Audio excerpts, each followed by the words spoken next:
पोड़ पिठा बिना आम रज अधूरा लगे आमको। तो चलतु आज बनैबा आम बहुत नरम आउ स्वादिष्ट पोड़ पिठा, जोटा कि आम बहुत कम माने घर जिनिस जमीती कि आपण बहुत अल्प जिनिस बन पारे। नमस्कार, डिम्पल्स डेलीशियस को आपण मानक स्वागत जनाऊँगी। पोड़ पिठा बनैवाई एठी आम 2 कप बिरी नहीं जाइछु। बिरी को मु 4 घंटा पूर्व भिजे नहीं, जेहेतु यहाँ मुझे मार्केट बिरी व्यवहार करूनी, तो ताको प्रथम भिजे ताको चोपा काढ़ी सफा करी नहीं जाइछि। तापरे एठी मु बिरी गुड़ी को भल भाव धोईदेला परे गोटे ग्राइंडर जार व्यवहार करछि, जो एथिरे आमे 1/4 कप पानी दे ताको भल भाव चिक्कण करी बाटी नवा।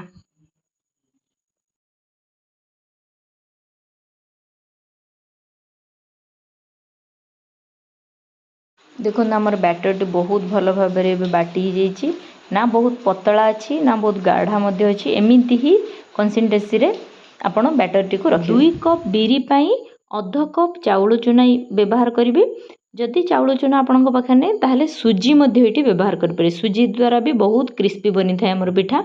भल भाव चाउल चूना दे भल भाव आम किसी समय घाटी ना, घाटिकी 3 ରୁ 4 घंटा रेस्ट देदेबा। ये देखो 3 ରୁ 4 घंटा रेस्ट देला मो माने बैटरटा एमती होता। मु पुणी कौन डंकी किंबा स्पूंज साहाय्य आम ताको भल भाव फेणई नवा। आपण एरिया फेणईबाटा कौन कहते नचेत घाटी नवा।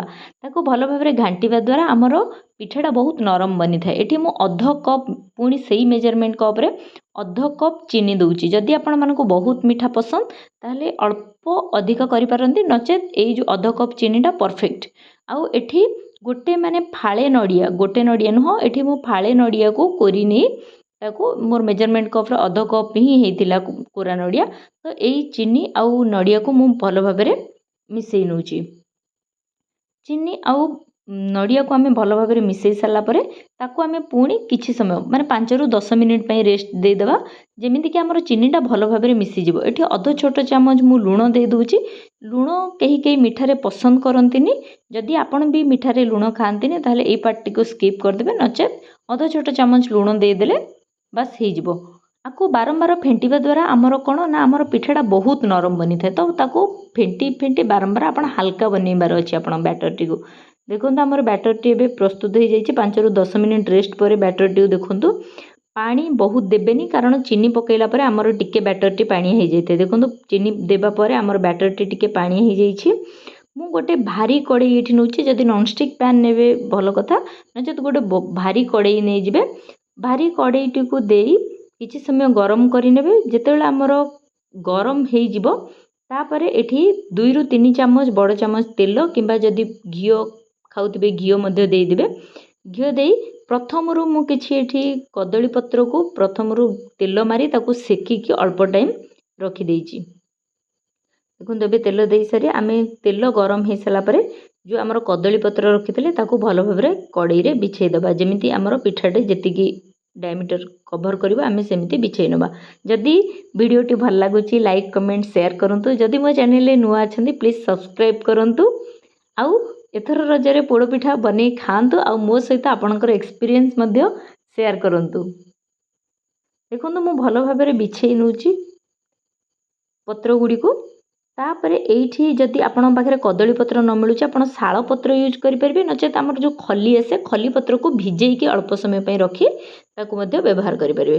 एठी देखो मु सबुतिक बैटर को ढाली नहीं। जदि आपण बहुत छोट पिठा व्यवहार कर माने बनैबा को चेष्टा करछंती ताहले जदि पत्र किछि मिलूनी ताहले आपण बिना पत्र मध्य भारी कड़े नहीं करेंगे। एठी जेतेबेले आमे सबुतिक बैटर को ढाली देबा, गोटे भल लीड आपण आनिबे जो थरे कि आपनकर गैस टिके बाहर को बाहरु नथिबो। आउ एई लीड गुडा करे कणा रहे ता मु ताको अटा द्वारा बंद कर दी। एठी मु 20 मिनिट हे साला परे पिठाटी को आपण मानु देखौची, किंतु देखि कि लागुथिला कि पिठाटा भल भाबरे हेई नाही मझीटा को। तो सेति पई मु पुणी ताको भल भाबरे प्रेस करी घोड़ेई नेछि। एठी देखंतु हमर पिठा बहुत भल भाबरे फुली देछि, माने जेमिति कि जेतिके हम बैटर बगैथल ता 2 गुणा हे जायतिला फुली के।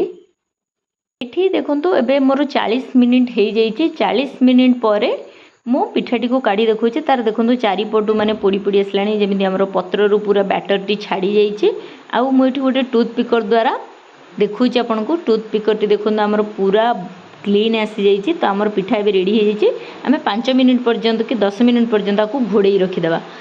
ठंडा कर सारी आम पिठाटी को देखो ठंडा करला आपन गरम रे बिल्कुल भी पिठा को काटबेनी। ठंडा हो सारापर आप पिठाटी को देखो आमर बहुत भल भाव में पत्र बाहरी पड़ुचे। देखो केते सुंदर देखा जाउची आमर पिठाटी बहुत भल भाव में पोड़ी जाइए। देखो केते सुंदर आपन थरे बनातु आपण कमेंट बॉक्स द्वारा मते शेयर भी करूँ कि आपण पिठाटी केमी होता। बहुत कम इनग्रेडिएंट रे मु बहुत किछि माने जिनस एमती पकईनी बास घरे थिबा किछि जिनिसरू बनई। आपण पाखे जदि नड़िया न मिलूचे ताहले आपण 3टी जिनिसरू बास बिरी चाउल आउ चीनी रु मध्य केते सुंदर प्रस्तुत करिवे पिठा। देखंतु ध्यान रखिए जेतेबेले पोड़ पिठाटा आपण बनाउचंती आपण सबु बेले गैस रो फ्लेम को बहुत लो रखिए पूरा लो रखिए। आउ आपणक पिठाटी बनिबा पई मध्य टाइमिंग आपणक गैस रो फ्लेम ऊपर डिपेंड करे। तो सेति पे आपण कोउथरे बनाउचंती आउ केतिकी फ्लेम रे बनाउचंती ता ऊपर तो सेटा को ध्यान देबे। आपण जदि हाई फ्लेम रे करिदेबे पिठाटी जळी जिवो आ भितरु सिझिबो नै। Thank you.